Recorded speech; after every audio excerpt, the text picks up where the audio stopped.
نہ پہنچا تو عشق کو کیا سمجھے گا؟ ارے ظالم، تو سمجھتا ہے کہ محبت اور عشق کوئی الگ چیز ہے؟ پوچھتا ہے کہاں لکھا ہے؟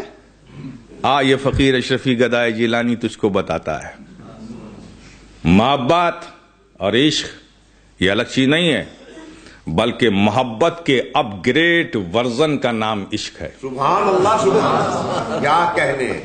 جب محبت اپنے کمال پر پہنچتی ہے تو اسے کیا کہتے ہیں؟ عشق۔ اور دونوں میں فرق کیا ہے؟ فرق کیا ہے؟ محبت وہ چیز ہے کہ جب کسی سے کسی کو ہوتی ہے تو اس کا بھی خیال رہتا ہے اور اپنا بھی خیال باقی رہتا ہے۔ کیا کہنے، کیا کہنے۔ اسے کیا کہتے ہیں؟ محبت کہتے ہیں۔ یہ محبت کی کیفیت ہے کہ محبت وہ چیز ہے کہ جب کسی سے کسی کو ہوتی ہے تو اس کا بھی خیال رہتا ہے اور اپنا بھی خیال باقی رہتا ہے۔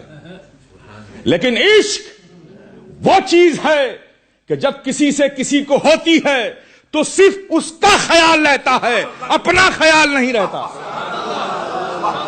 یہ ہے عشق، یہ ہے عشق۔ اب آقا ارشاد فرماتے، کہاں لکھا ہے؟ اب آقا ارشاد فرماتے ہیں لن یؤمن احدکم حتی اکون احب الیہ من نفسہ، تم میں کا ہرگز کوئی مومن نہیں ہو سکتا جب تک کہ وہ اپنی جان سے زیادہ مجھے نہ چاہے۔ تو بولو، انصاف سے بولو، ارے جان سے زیادہ کسی کو چاہنے کے لیے محبت چاہیے کہ عشق؟ یہ تو عشق کا کمال ہے کہ جب کسی سے ہوتا ہے تو صرف اس کا خیال رہتا ہے، اپنا خیال نہیں رہتا۔ میرے پیارے، بحمدہ تعالی یہ بزرگوں کا فیضان ہے۔ جو ایمان ہمارے سینوں میں ہے وہ بزرگوں کا فیضان ہے، نسبتوں کا فیضان ہے کہ نبی پر درود و سلام محبت سے پڑھنا، نبی سے محبت، تعظیم و ادب سینوں میں رکھنا، یہ بزرگوں کے فیضان و صحبتوں کا نتیجہ ہے۔ اور ویسے بھی میں دیکھتا ہوں یہ لوگ بڑے ہوشیار ہیں۔ یہ آج کل کہاں لکھا ہے یہ بڑا کنسپٹ چل رہا ہے، کہاں لکھا ہے۔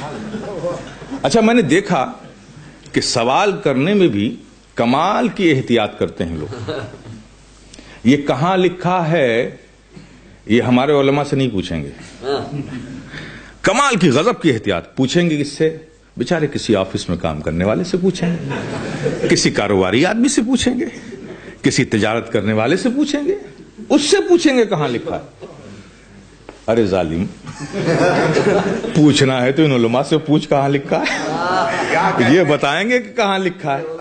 اچھا چل، تیری عادت ہی ہے پوچھنے کی، تو ہم غریبوں سے کیا پوچھتا ہے؟ کیا کہنے۔ کہاں لکھا ہے پوچھ سکتا ہے؟ چل پوچھ سکتا ہے تو پوچھ، سیدنا صدیق اکبر سے پوچھ۔ کیا کہنے، سبحان اللہ، سبحان اللہ۔ ارے ہے ہمت تو پوچھ، سیدنا عمر فاروق سے پوچھ۔ ارے پوچھ سکتا ہے تو پوچھ، مولا علی مشکل کشا سے پوچھ۔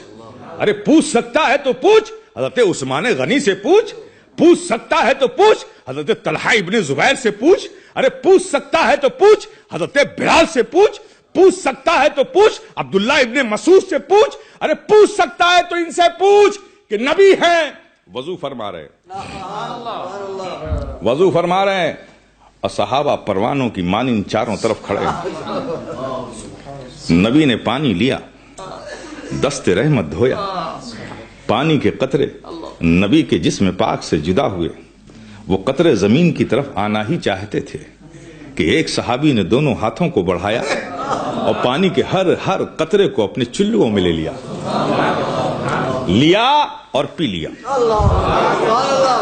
پھر نبی نے دستے کرم دھویا، پھر پانی کے قطرے زمین کی طرف جانا ہی چاہتے تھے کہ دوسرے صحابی نے دونوں ہاتھوں کو بڑھایا، پانی کے ہر بوند کو ہتھیلیوں میں لیا اور لی کر اسے چہرے پر ملا۔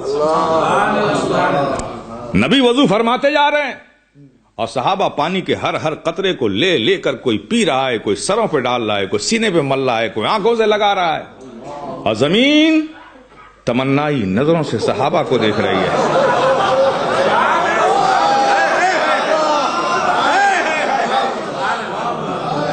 ارے اے صحابہ کی مقدس جماعت، ایک قطرہ پانی مجھ تک تو پہنچ جانے دیجئے۔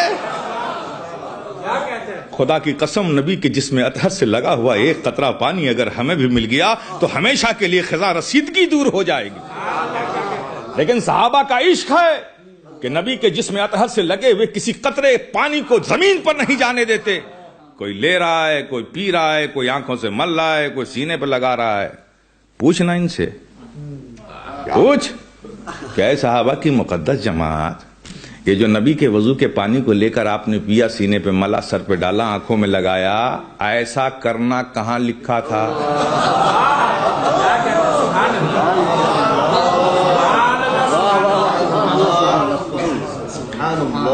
یہ آپ نے کیا، ایسا خیال آپ کو آیا کہاں سے کہ نبی جب وضو کرے تو ہر قطرے پانی کو لے کر پی لیا جائے؟ کہاں لکھا تھا؟ قرآن تو ہم نے بھی پڑھا ہے، 30 پارے ہیں، 30 پارے پڑھے، قرآن میں تو کہیں ایسا لکھا نہیں۔ حضور کیا نبی نے فرمایا تھا؟ تو نبی نے بھی نہیں فرمایا کہ میں جب وضو کروں تو ہر قطرے پانی کو لے کر پی لیا کرو۔ تو قرآن میں لکھا نہیں تھا، نبی نے فرمایا نہیں، تو ایسا کرنے کا آپ کو خیال کہاں سے آیا؟ پوچھے گا ظالم نا تو یہی جواب آئے گا، ارے ظالم سن سن، کہاں لکھا ہے؟ پوچھتا ہے۔ ارے یہ نبی کے عشق کی بات ہے، عشق کی بات، یہ کسی کتاب میں نہیں، یہ تو عاشقوں کے دلوں میں ہوا کرتی ہے۔